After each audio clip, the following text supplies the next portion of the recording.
ano na nga, ang part 5. Si Marita at Marita, isa silang magagandang dilag. Sa isang pugo, may nakita silang dalawang prinsipe na nangangalang Prinsipe Mayor, Prinsipe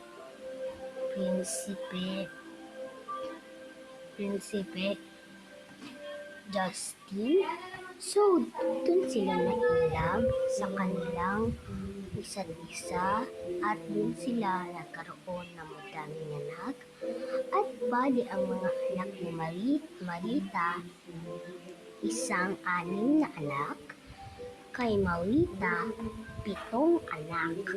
So, magpo-part 6 tayo ngayon nito kasi wala ng oras. So, ewan ko na lang, kung may narinig kayong boses, hayaan niyo.